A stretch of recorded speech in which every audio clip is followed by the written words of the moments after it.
มะพร้าวนี่ก็คือเตรียมกว่าเสียงนะลูกใจเขาก็ลายหูเมื่อในตั้งวันมาก็มาหาเฮือนเดี๋ยวปันเมเฮ็ดก็เหลียวติ๊กๆในลูกใจไปรู้เยอะยาก็เต็มพอหัวบงกว่าเสียงนะอันวนใจเมเฮ็ดอีแล้วแน่นอนลูกใจนี่ลูกใจก็ปนปืนเฮ็ดอีแล้วไ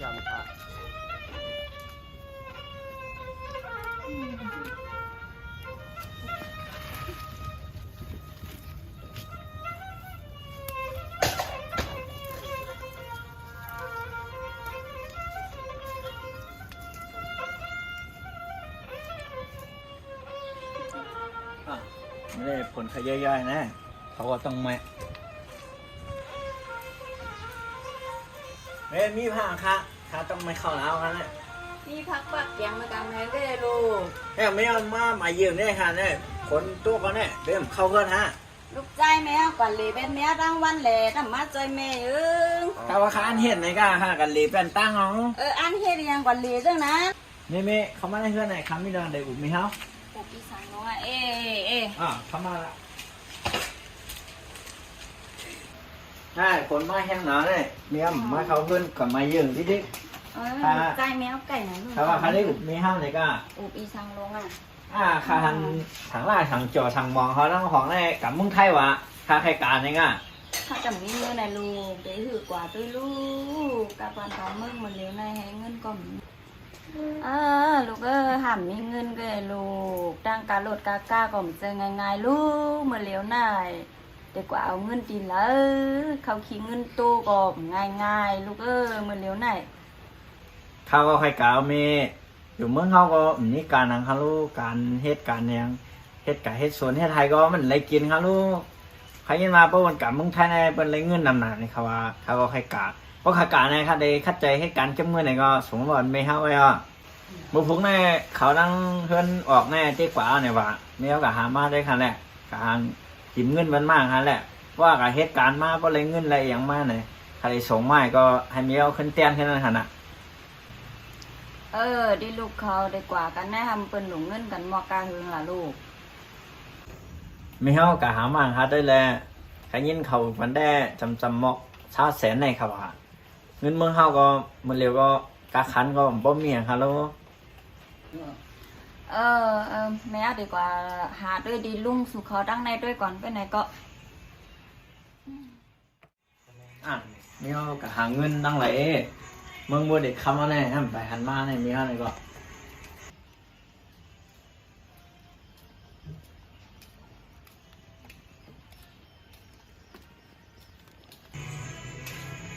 มีเข้ามาวะจังไรมาค่ะเนี่ยไรมา15 เสียนเลย15 เสียนป้อท่านหรอตาข้าเก่าเลยท่านหรอตาลูกป้าป้ออยู่จะมาหาเมเงินว่าข้ากับเมืองไทยข้ากับเหตุการณ์ได้เงินลีนะข้าเด็กส่งว่ามันแมวให้ขึ้นในขณะเป็นทางลูกก็เลี้ยววะลูกก็เป็นก้นลีก็เลี้ยวลูกก็แมวเดี๋ยวขึ้นมือแฮนโคบันลูกมึงผูกลูกกว่าเหรอขึ้นมือแมวเดี๋ยวมือแฮนมันโคลูกมึงผูกลูกกว่า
ฮัลโหลก็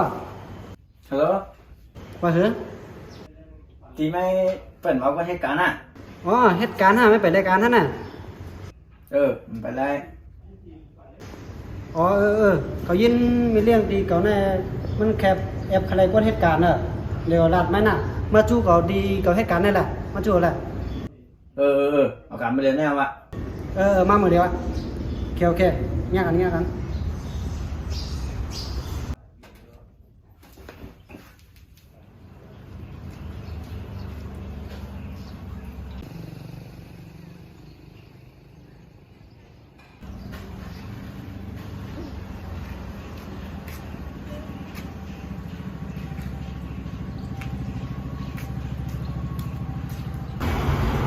้ก็เอามาวะ มาไม่เลี้ยงไปกันนะกำไม่เลี้ยงเกมเมอร์นะ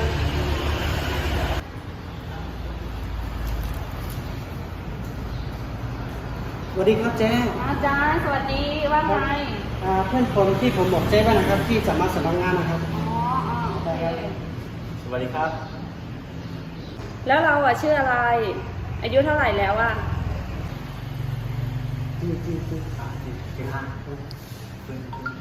อ๋อชื่อปืนครับชื่อปืนอายุนะ ประชา อายุเรา 24ครับ เป็นคนบ้านเดียวกับจายเหรอ แล้วเคยทำงานอะไรที่ไหนมาบ้างอะบอกเจ๊หน่อยสิ อ๋อใช่เลยครับเป็นคนบ้านเดียวกันครับกับเพื่อนผมครับอยู่บ้านเดียวกันครับย่อก็ยังไม่กล้ามาอยู่เมืองนอก ยำเฮ็ดสวนเฮ็ดนาเลย ผมเล่นน้ำไม่นานหรอกได้เปิดร้านเรามือน้องหรอก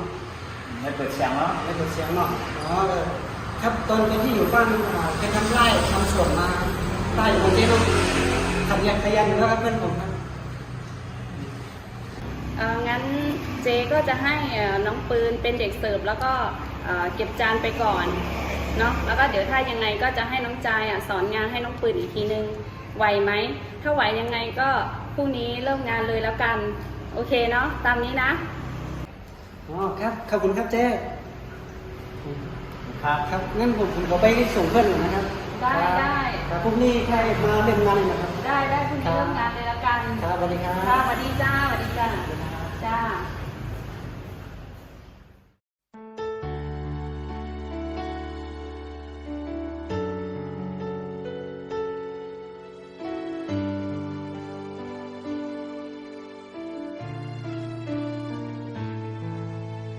สั่ง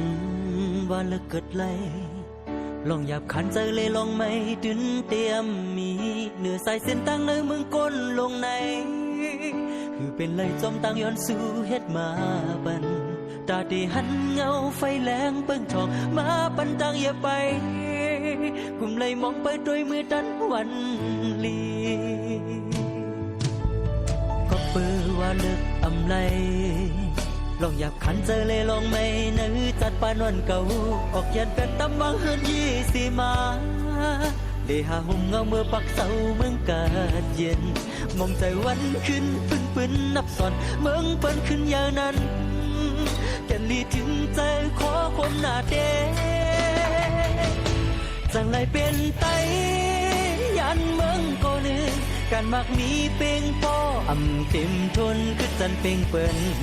ถึงว่าเปลี่ยนยังการไตในก็เก่าหมอฮักคนคือเจ้าเก่าหมอทิ้งสิ้นขึ้นทุ่งเก่าเก่าเปลี่ยนไตก็ยันเมือง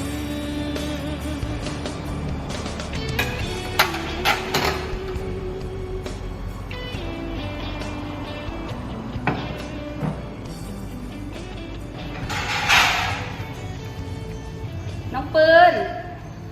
ปืนมาหาเจ๊หน่อย ครับผม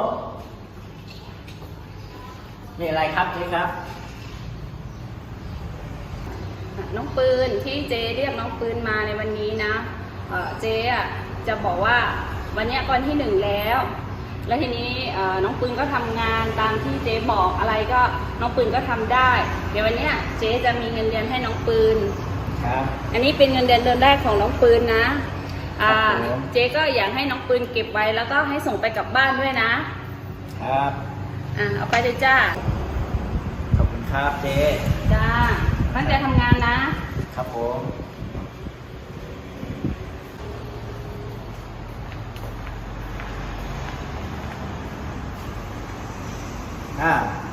เงินเดือนมาแล้วให้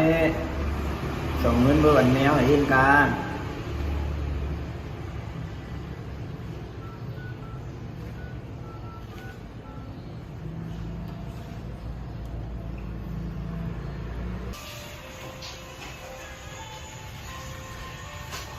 ฮัลโหลลูกชาย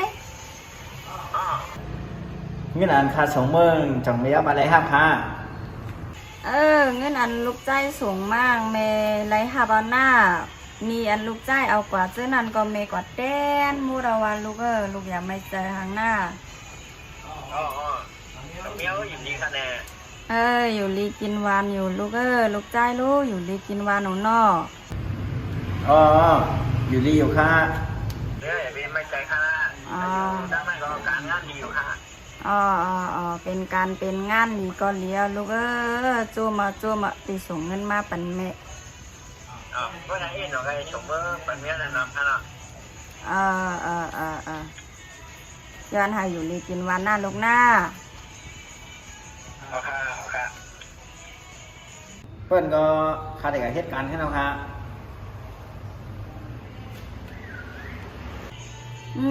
ลูกใจก็แน่ก็เลยลองแฮ่ก็มึงเปิ่นก็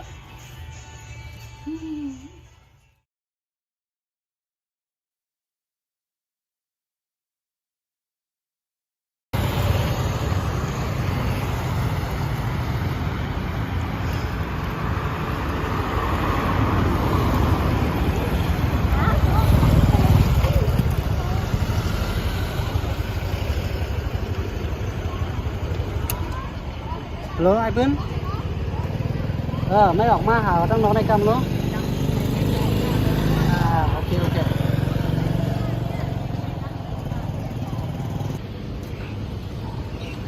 ไม่หอกกันแล้วเนี่ย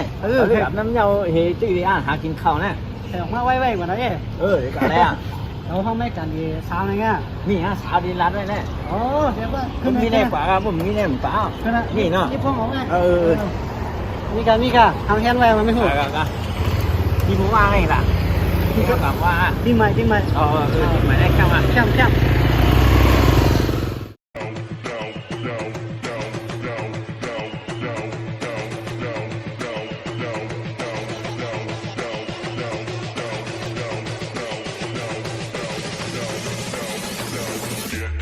Get low when the whistle go.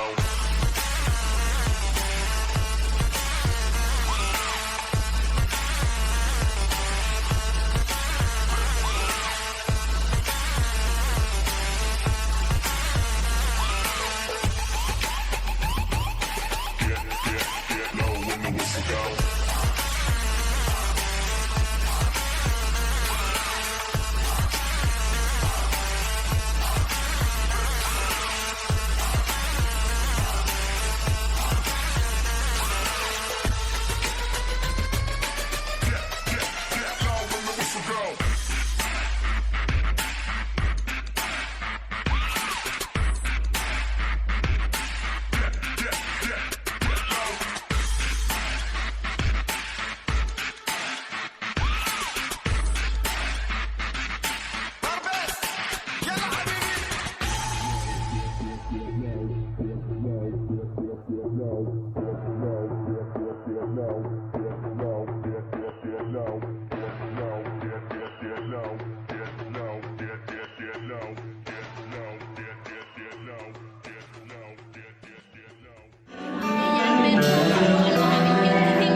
ใจกับนายก็กว่าไล่4-5เดือนเนาะทุกพงหาก็มไล่ตั้งเก่าก็มป้อใครอยู่ลีฮะ ลูกใจลูกใจมึงคุกจะอะไรเมย์อีดานะ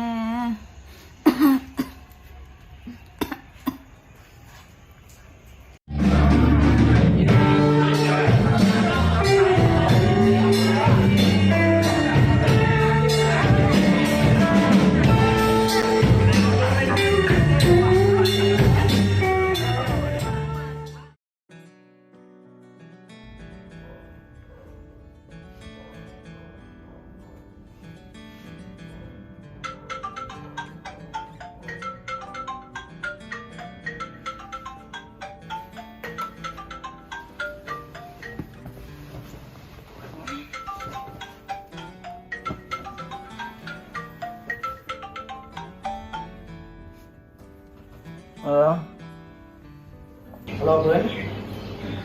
แม่ เสียงมาได้ก็อะไรเป็นหม้อนะ แม่หาเหตุการณ์แล้วเพราะว่ากินแล้วว่าเมาหนาวนะ ให้หม้อที่ดีหลายก็ อะไรมันเรียกเองนะ เบียร์ไปไหนก็หลับไปเล่นไงนะ เออ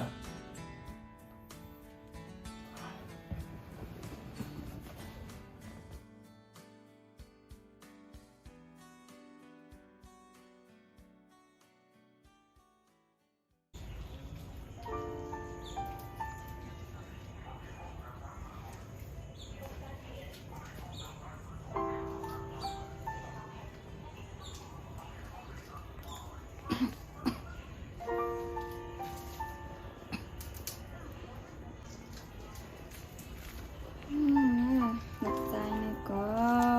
โทรพงหากำไรกลมไรลูกใจป้าแมวมีในเมืองกุนอันนั้น2ลูกใจ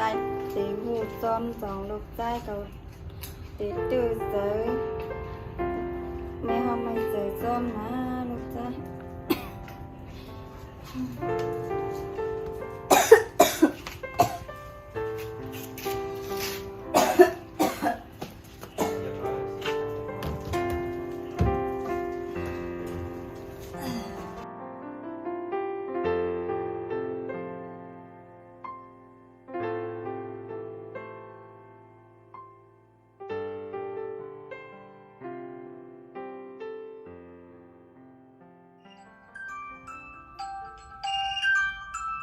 อ่ะไอเมียหิมคำเพื่อนเขาหัวหน้าเมื่อทั่วมาก่อนที่ได้เพียงให้มาเพราะมาเป็นชิปสายเท้าช้าเนี่ยอย่างนั้นฮัลโหลเพียงวะมีเขารัวจุดที่ฮะเมื่อไรเมื่อว่ากลางคืน1 món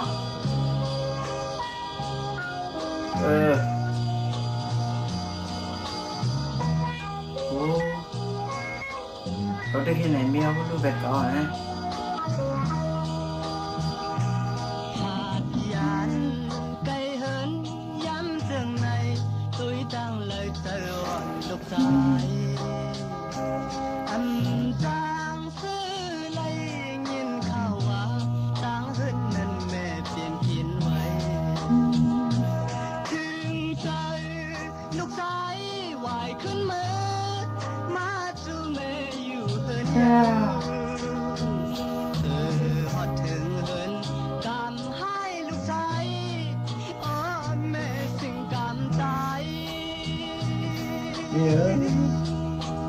ใจดีกันเนี่ยก็ดูไปแล้วล่ะน้อยจ้าไปเลยเมื่อ